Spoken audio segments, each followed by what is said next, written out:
orchestrated, entirely new Canadian story, with fresh characters and hydro-engineering plot. Orchestrated entirely new Canadian story, with fresh characters and hydro-engineering plot. The folder was thin for something meant to decide the rest of Sloane Maitland's life. Conrad set it on the long walnut table between the soup spoons, squared its edge with 2 fingers the way he squared everything, and slid it across the polished wood until it stopped just short of her plate. 5 names, he said. Any of them keeps the company in the family. Pick one by the end of the year or it goes to hail in the spring. I've already told the board. Outside the tall windows, the city had gone white and brittle. It was the 3rd week of a deep freeze, the kind that cracks water mains under Rosedale and turns the ravine to glass, and the old house ticked and groaned around them as the radiators fought. The cold. Sloane looked at the folder. She did not open it. She knew without opening it that the 5 names would be men she had sat across from at Gallus. Men who owned things, men whose fathers golfed with hers. She stood up. She left the soup steaming.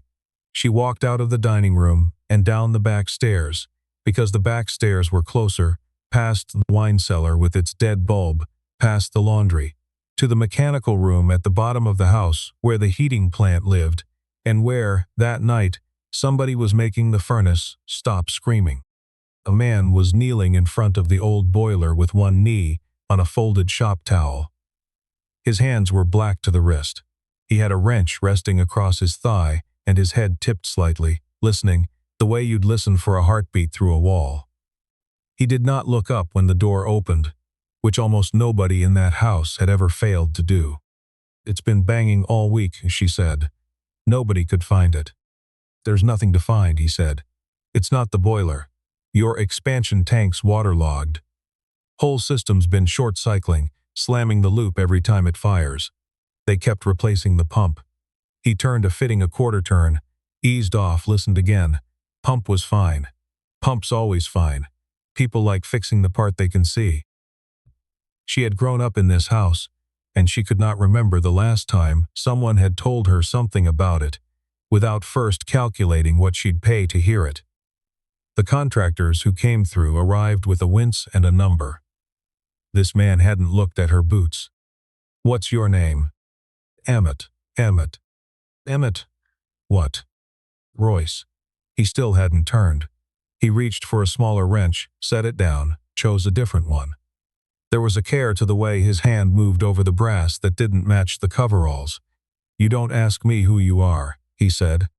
You came down to a basement at 9 o'clock in a cashmere sweater. You live here. People usually want me to know whose house it is. I don't guess. I fix things. She almost laughed. Instead, she watched him bleed the tank, crack a valve. Wait, listen, close it. The banging that had haunted the upper floors for a week simply stopped, and the system settled into a low, even hum, like a breath finally let out. On the bench beside him sat a child's lunchbox, dented, the latch wrapped in hockey tape, and a folded sheet of paper with a drawing on it in heavy crayon, a bridge, careful trusses, a small figure standing on top with its arms up. He saw her see it. He picked up the lunchbox and the drawing and slid both into the chest pocket of his coveralls, without a word, the same way he'd handled the brass. A woman passed in the hallway behind her. Murray had cooked in this house for 29 years, and she paused at the doorway and looked into the mechanical room, and her eyes met Emmett's for less than a second. She didn't say anything. She didn't nod. She went on toward the kitchen, and her footsteps were slower after she passed than before. She knows you, Sloane said. Lots of people know the maintenance guy. He packed his tools into a scarred steel box and latched it. At the door, he half-turned the way you turn when you've remembered one more thing. The tank'll hold the season. After that, you replace it, the whole unit, not the bladder. Don't let them just top it up and book another visit. Why are you telling me? Because nobody else will. He went up the stone steps with an even, unhurried tread, and she heard the side door open onto the cold and close again, and she was alone, in the warm ticking dark with 5 names she hadn't read still folded in the kitchen above her. She thought about him the way you think about a draft you can't find the source of. She caught him the next evening in the service corridor. Toolbox already in his hand, the wet wool smell of the back hall around them. Mr. Royce. A minute. He stopped. He didn't sigh, he just waited. I have a proposal. It's not personal, it's a contract. 6 months. We marry on paper. You appear at 3 corporate functions and let people assume what they assume. 200,000 into your account at signing. A trust for your son. Full tuition locked. He can't touch it till he's 18. His face didn't move. Myrelle told you I have a boy. I asked her. About a man I'm thinking of marrying. He looked at her then. Really looked, in the bare, bright corridor, and for the first time in a long time she had the feeling of being read clearly all the way through. No, he said. You haven't heard the terms. I heard enough. My son isn't a line in your contract. His school isn't a chip you slide across a table to win a board seat. I don't care how much you've got, you don't get to rent his father. He said it the way he'd spoken to the furnace. Level. Certain. Good night, Miss Maitland. He closed the door behind him with the soft finality of a man who has already decided not to come back.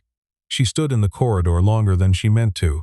She had been refused before, by markets, by weather, by Conrad in his careful, surgical way, but never by a person who simply did not need anything she had. It bothered her for 2 days. Then, just past 11, on the 3rd night, her phone rang and it was Mireille, who in 29 years had never once called her private line. There's been an emergency, Mireille said. Emmett's boy. He couldn't breathe, the cold set off his lungs, an asthma attack, a bad one. They've taken him to sick kids. Why are you telling me? Because you should know. She was in the car, before she'd done up her coat. The streets were rhymed and empty, the salt trucks out, the harbor lights smearing across the windshield. And she drove faster than the conditions allowed, and didn't slow until the red of the emergency sign came up out of the dark. Trout. Emmett was at the desk with both hands flat on the counter, as if it were the only thing keeping him on his feet. He turned and saw her, and his face did 3 things in a second, and none of them was welcome. What are you doing here? I came to say I was sorry, about the corridor. Now's not. I'm not staying. I just wanted you to know I heard what you said. A nurse leaned across the desk. Mr. Royce, he's stable. Sats are coming up. You can sit with him in a few minutes. The word stable went through him like something cut loose. His shoulders dropped half an inch. He let go of the counter. Sloane saw it and said nothing. She sat down in a plastic chair against the wall, 4 empty seats away from where he stood, and she did not leave. They sat through the long part of the night. A janitor ran a mop down the corridor at 3. The fluorescent tubes buzzed on a pitch that lived just under thought. A man across the way slept, sitting up with his coat over him like a tarp. At 4:15, a nurse waved Emmett through, and 20 minutes after that she came back out. He's asking if the lady with the snow in her hair would come in. The room was small, and the boy was small in it, with a line taped to the back of one hand and a mask fogging and clearing over his mouth. His eyes opened. They were a tired, washed-out gray. You've got snow in your hair, he whispered. It melted on the way up. She didn't know what to do with her hands. That's worse. Now it's just wet, he almost smiled. I'm Toby. Sloane. That's not a name. It's a kind of hill, I think, in England. Weird. He closed his eyes. Dad. The bridge guy fell off again.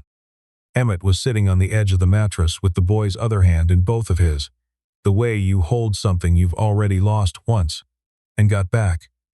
He didn't look at Sloane. His thumb moved very slowly over the small knuckles. There was a thin paperback on the side table, somebody else's left behind, a beat-up collection of tall tales, and Sloane picked it up because the silence needed something put into it, and she read aloud, Lo, a story about a logger and a blue ox, and the boy's breathing went long and even, and Emmett listened and did not interrupt, and at some point she realized she had not laughed in a very long while, and that something in her chest had loosened anyway. In the corridor at 6, with the building beginning to wake, and a coffee machine sputtering down the hall, he walked her out. "Thank you. For reading, for not asking anything." "I'm not going to make that offer again," she said. "The one from the hallway." "Good. I'm going to make a different one." She waited until he looked at her. "Stand next to me, for real, for 1 month. Tell my father in your own voice that you're someone in my life. No money, no trust, no paper at all. If it doesn't work, we walk away clean." "Why would I do that?" "Because you know how this ends if I lose. The man my father wants to hand the company to is the man who's going to merge it into a pipeline and call it growth. I can't stop him from inside my own boardroom. I need someone he can't dismiss. He'll dismiss me in 5 seconds. He won't. He'll be too busy underestimating you." Emmett looked through the little window at his sleeping son for a long time. Then he nodded, once the way he'd closed the valve. Friday came faster than either of them wanted. He arrived at the house in a dark suit that had been good 10 years ago and pressed that afternoon, holding Toby's hand. Toby wore a navy sweater and looked up at the front hall like it was a place you paid to get into. Conrad met them in the foyer. His eyes went over Emmett's collar to cuff to the scuffed toe of his shoe, and a small muscle worked in his jaw, and nothing else did. Grayson was already in the dining room. He was 44 and broad through the chest, with the easy grin of a man who'd never been told no and meant to keep it that way. He came around the table with his hand out. "Grayson Hale, CUO, friend of the family." The grip meant something. "And you're Emmett, is it? What is it you do, Emmett?" "Building maintenance." "Hourly, or through a contractor?" "What's that run, if you don't mind my asking?" The table went still. Sloane's hand tightened on the back of her chair. 44,000, Emmett said without a flicker, plus a benefits plan that covers his inhalers. Grayson laughed, a small, warm, terrible laugh. "Well, that's refreshing." Dinner came. Toby sat between his father and Sloane and used his fork like a kid who'd been told it mattered, and said, "Please. And thank you to the server," and only looked up at the chandelier twice. Emmett reached over once without looking and tucked the boy's napkin back onto his lap the way other men checked the time. Halfway through the second course, Toby went for his ginger ale and clipped the rim. And a pale gold spread bloomed across the white linen and ran to the edge and dripped onto the cuff of Grayson's gray jacket. Grayson was on his feet fast. "Christ." "I'm sorry," Toby whispered. His ears had gone red. Emmett was already on one knee beside the chair. He lifted the boy's sleeve clear, took the napkin from his own lap, folded it once, pressed it gently to the small splash on Toby's wrist. "It's pop, bud. It's just pop. You're fine." His voice didn't shake, and he didn't look at Grayson. "That's a custom jacket," Grayson said. "It's a sleeve," Sloane said. She didn't raise her voice. She said it the flat, finished way Conrad said most things, and she said it looking straight at her father. Conrad set down his glass. He looked at his daughter. He looked at the man on one knee beside the boy. He looked for one long second at Grayson, who was still standing over a stain that the napkin had already lifted. "Mr. Royce," Conrad said, 1 month. You show me there's something in you worth this family's name, or you go out that door and you don't come back through it. Are we clear?" "Yes." "Sit good." He lifted his glass to clarity. Nobody else raised theirs.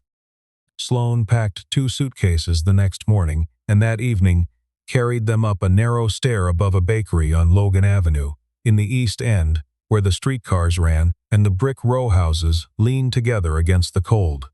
The place had 2 small bedrooms, one window over the lane and one over the street, a kitchen the size of her old closet, and it smelled, faintly and always, of butter and warm sugar from the ovens below. Toby gave her the tour like a building superintendent, the trick to the hot tap, the radiator that knocked, the cupboard where the bandages lived.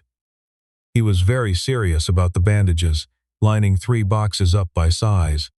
"Dad says you have to be ready. You never know when somebody's going to wipe out." "That seems wise." It is. That first night she washed 3 plates and 2 forks in a small pot. And she had never washed a dish in her life, and she stood there, watching her own hands move under the warm water with something close to wonder. The soap smelled of nothing in particular. The towel was thin and had been folded 1,000 times. Emmett made pasta with butter and a lemon he grated over the top, and they didn't talk much, and Toby hummed, and she ate slowly and felt she was being handed something she had not earned. After dinner, the boy pulled out a spiral notebook soft at the corners and laid it open between them. The pages were full of machines, cross-sections of a turbine, a dam in profile with the water labeled in his blocky printing, upstream, downstream, the little arrows, a bridge with a stick man on top, arms up. You do the river, Toby told her, sliding a blue crayon over. I'll do the gates, I can't do water. I can't draw anything. Everyone can do water. Squiggles, press soft at the edges so it looks like it's moving. He watched her draw a clumsy blue band across the bottom of the page and nodded, satisfied, and at the sink, Emmett glanced over once and the corner of his mouth moved and didn't go any further. Later, hunting a spare blanket, she reached to the top shelf of the hall closet and her fingers found the cold edge of a steel filing case. Behind a stack of towels, she took it down and opened it on the floor of the hallway. Schematics. A bound report with a federal seal. A stamped engineering license. The same name on every cover sheet. E. Royce, P.Eng, Dam Safety and Hydrology, and a last date 3 years and some months back. She did not understand all of it. She understood enough to know that the man asleep behind the next door had never in his life been a maintenance worker. She put it back exactly as she'd found it, straightened the towels, and went to bed without a word. Across the city the next morning, Grayson stood at the records director's desk, with a slim folder under his arm. Pull whatever we've got on a Royce. Engineering. Left us 3 years ago. The river project. The run of River 1 we mothballed up on the Mistawak. That file's sealed, the director said. By whom? By you, sir. Grayson smiled. Then I can unseal it. Today, print it, walk it to my office, just you, keep it off the shared drive. He turned to the window when the man had gone. The harbor was the color of a nickel. He picked up his phone. Tamarack, move the timeline up. I want the merger on the slate Friday. 3 days later, on a morning, Emmett had walked Toby to school. Sloan found Mireille at the estate, alone in the kitchen. Tell me about him. Mireille set down her tea towel. She didn't pretend not to understand. He worked for your father, for all of us. He ran the river project, the big one, the one that was supposed to take this company off the pipeline money for good. Clean power, 50 years of it. It was killed 3 years ago. Officially, the numbers came back weak and the board pulled the funding. He resigned the same week. And his wife. Mireille looked at the window a long moment. Maeve. She was driving home from the closure meeting to pick him up. It was sleeting. A truck came through the light. He carried Toby out of the car himself. The boy was 3. Sloan sat down on a stool without being asked. Mireille poured her tea anyway. Why did they really kill it? That's not mine to say. Mireille sighed, and then she went to the drawer at the end of the counter, the one that had held her own things since Sloan was a girl, and took out a folded paper soft at the creases, the cancellation order, the signature page. I kept this. I shouldn't have. She laid it on the counter. The line for the executive sponsor did not have Conrad's name on it. It had Grayson's. Does my father know? Your father signs 40 things a day. He trusted Grayson with the technical files. He never read the appendix. She folded the towel over the rail. I didn't say anything because I'm the cook and because Emmett asked me not to. He said the project was dead and the only thing left that mattered was the boy. He asked me to keep his name out of this house. Sloan folded the paper very small and put it in her pocket. That night, with Toby asleep and the bakery dark beneath them, she set it on the kitchen table between herself and Emmett. I know, she said. He understood at once and didn't pretend. How much? Most of it, the project, Maeve. He looked at his hands. I buried it on purpose. I don't want it back. I want to raise my kid and fix furnaces and sleep through the night. I'm not going into that building again. I'm not asking you to. I just thought you should see who signed it. She slid the paper across. He read the name. He didn't move for a long time. His hand on the table closed slowly into a fist, and then deliberately opened again, as if he'd decided not to make one tonight. Down the hall a door opened, and Toby came out in his pajamas, sleep-warm and pink, and went straight to Sloane without hesitating and put his thin arms around her neck. "Night, Sloane." She shut her eyes. Emmett watched from the kitchen doorway, and his face didn't change, and his eyes filled anyway, slow, for the first time in 3 years, and he didn't wipe them. In the boardroom the next afternoon, Grayson clicked through clean, confident slides to a full table, 12 directors, a junior lawyer taking minutes by the door. Tamarack brings $4 billion in operating capital. They bring distribution. They bring continuity. The river pivot was a beautiful idea. It was never a financial one. "We committed publicly to a clean portfolio," Sloane said. "We committed to growth. Markets remember growth. They forget press releases. This board doesn't." "This board," Grayson said, "has sat through 3 weeks of your personal experiment, the sudden engagement, the handyman. A man whose file, as it happens, I have right here." He laid a folder on the table. "Emmett Royce, former engineering lead, released for cause, a system-level failure on a $500 million project. Not the sort of man you put in front of investors, certainly not the sort you bring into a family. I'd ask the chair to consider whether the heir to this house is currently fit to be setting our strategy." Down the hall, the elevator opened. Emmett stepped out holding Toby's hand, picked up from the curb at 3:15, backpack still on. Here for the office tour Sloane had promised, and the boy had been quoting for 2 days. They came around the corner. Through the glass wall of the boardroom, Emmett saw the slide. He saw his own name on it.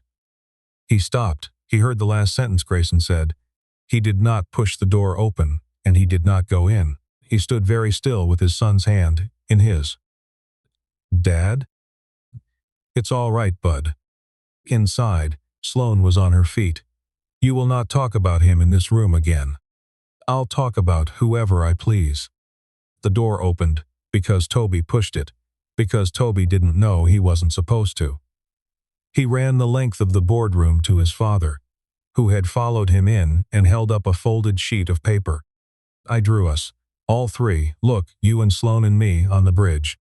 Emmett went down on one knee. He took the drawing and looked at it for 1 second, and then leaned in and kissed the boy's hair. The room had gone quiet. 12 directors watched a man in a worn coat receive a crayon drawing from his kid as though it were the deed to the country. Toby turned and looked at the table of grown-ups with great seriousness. "My dad fixes things," he announced, "even the ones that are really broken." A director near the far end, silver-haired, narrow glasses, a woman named Evelyn Cho, who had outlasted 3 CEOs, set down her pen. She didn't smile, but something near her eyes did. Grayson opened his mouth and closed it again, and out in the corridor, walking past on his way to the elevators, Conrad slowed. He saw the man on one knee, and the child in the drawing, and his own daughter Plustum standing with her hands flat on the table. He did not go in. He kept walking. But he had seen. Sloane went down to the archive at 6 the next evening, with the master credentials she'd inherited from her grandfather, the ones that still opened any door in the building. She pulled the river file, the real one, the original, the one from before the appendix, and read until midnight. The first test results had been clean. The pilot reach had beaten projection by 11%. The internal review had recommended full build-out. Then a second set of results had been logged 3 weeks later under different signatures, lower numbers, a worse forecast, and the email that submitted them had come from Grayson's account. The receiving account was a numbered shell tied to Tamarack's investment arm. $16 million had moved into a personal trust under Grayson's mother's maiden name within 40 days of the cancellation. She printed all of it and walked out past the security desk, with a banker's box under her arm, and didn't look at the guard. At the apartment, she set the box on the table. Emmett came out of Toby's room in his sock feet and saw it and sat down across from it and didn't open it for a long while. He put his hand on the lid. He took it off. Then he opened it and read his own work back to himself for the first time in 3 years, and his hand on the pages was unsteady. And the bakery had been closed 2 hours and the building had gone soft and dark around them. And Sloane watched his face and not the paper. Halfway through the binder he came to a page she hadn't read closely. His own margin notes, 3 years younger, and in the corner, in a different hand, a small careful M with a heart drawn around it. "She used to do that," he said. His voice was very low. "Maeve, whenever I brought drafts home." She said the engineering looked lonely without something soft on it. He laid his hand flat over the page and held it there. "I'm not asking you to come back," Sloane said. "I'm not asking you to fight him. I just thought you deserved to know what was true." He looked up at her with wet eyes he didn't bother to hide, and reached across the table and took her hand. Not held. Took, the way a man takes hold of something he's decided to keep. He didn't say anything because he didn't have to. Her phone rang. "Muriel. Listen to me. He's hired someone, a private investigator. He's asking about the boy, the school, the route he walks. Sloane, you have to get ahead of this tonight." She set the phone down. Emmett was already standing, and the quiet in him had changed. It was still quiet, but it had hardened at the edges, and it was no longer the quiet of a man who had given up. "The investor night is Friday," she said. "I know. Will you come with me?" "Yes." The Fairmont Royal York Ballroom held 400 that Friday, under chandeliers the size of cars, the ice sculptures on the back table carved into the company monogram, and already beginning, very slowly, to weep. Conrad stood at the lectern in a navy suit. Grayson stood 3 feet to his right, wearing the smile of a man who has already won. "Good evening," Conrad began. "Tonight, this company announces—" "Excuse me, Father." Sloane came up the side stairs. Emmett walked behind her in the same dark suit he'd worn to dinner a month before, a slim leather folio in one hand. The room went quiet. "I'd like 5 minutes," she said, "before you announce anything." Conrad looked at her a long moment, and whatever he saw in her face, or had already seen the day before. In a corridor, he stepped back from the microphone and turned it slightly toward her. She did not raise her voice. She put the clean test results on the screen first, the real numbers, the 11%. Then the second set beside them, the falsified ones, the signatures, the submitting email with Grayson's name in the header. Then, the wire. 16 million. The numbered shell, the trust under the maiden name, the 40 days. She walked the room through it the way Emmett walked a system, one fitting at a time, no flourish, until there was nothing left to find. For a moment nobody breathed. Then Grayson laughed, a small warm laugh, and it did not land the way it used to. "This is theater. Doctored slides from a woman trying to keep her allowance. The originals are with outside counsel, and with the OPP as of 4 o'clock, Sloane said. "I'm not asking the room to believe me. I'm telling you where the paper is." Conrad turned to the screen. He read it the way he read everything, once, completely. Then he set both hands on the lectern and leaned into the mic. "There was a cancellation order 3 years ago that I did not read in full. I trusted the man who handed it to me, and I should not have." His voice did not waver. "Grayson Hale is no longer with this company, effective tonight. The Tamarack merger will not proceed." He looked past the lights to where Emmett stood. "Mr. Royce, on behalf of this company, I owe you an apology, not because my daughter brought you here, because I should have read the file." The applause started in the third row, where 2 old engineers sat who had been on the river crew, and it moved in waves to the back, and by the time it reached the cameras, several investors were on their feet. 2 officers came up the side aisle for Grayson. He didn't resist. He walked out with his hands at his sides and his face very still. Sloane turned to Emmett. She didn't embrace him. She lifted her hand and touched his shoulder once. It was enough. 6 weeks later, The bakery on Logan opened at 6, and by 1:15, the smell of butter and brown sugar was climbing the stairs. Emmett stood at the stove in a clean white shirt, scrambling eggs.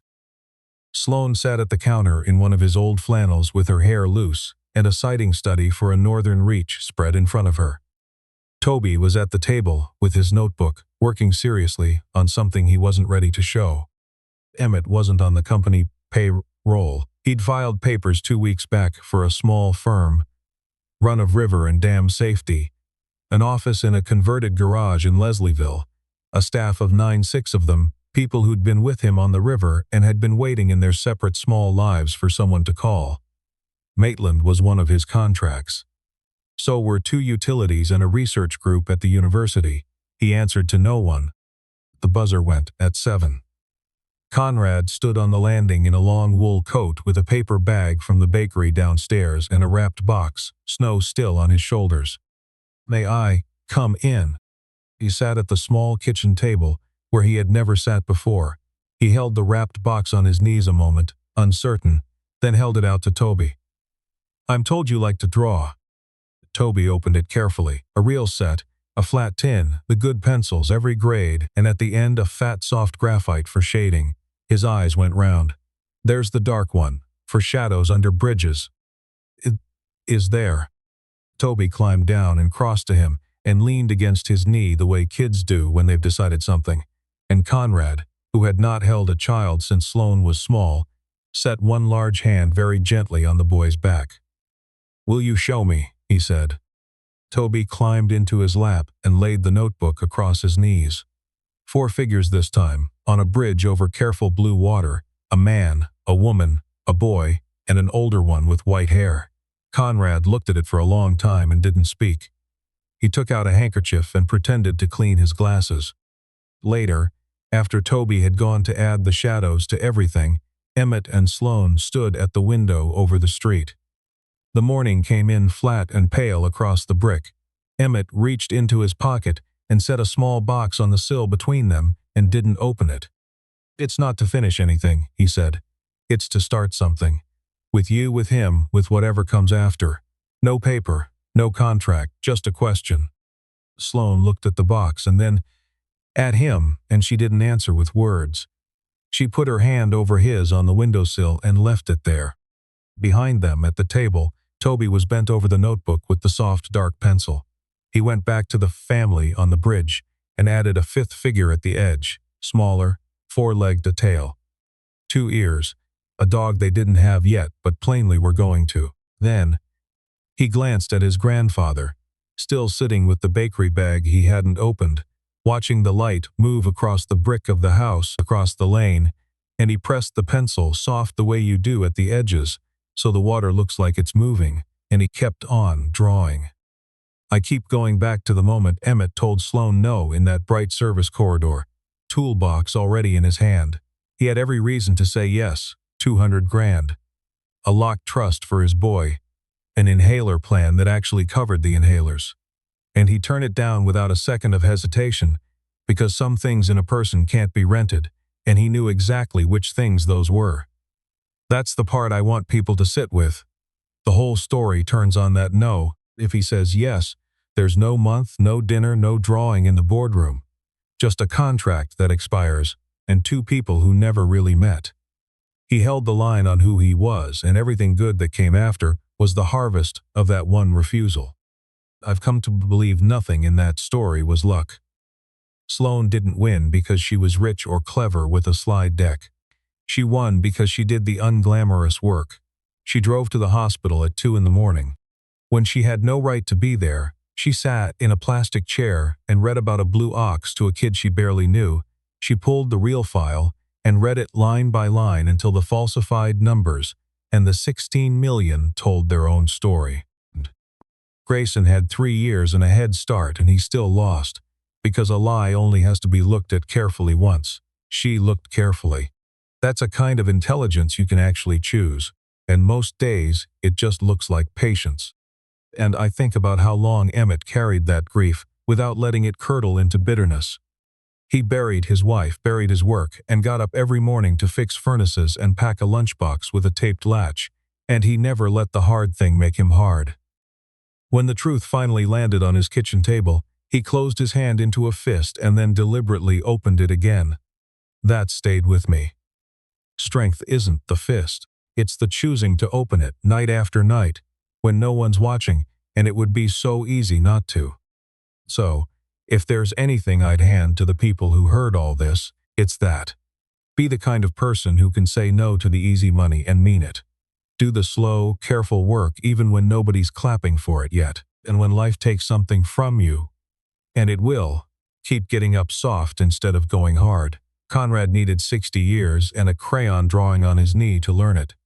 Toby already knew it at 6, when he said his dad fixes things even when they're really broken. The boy was right.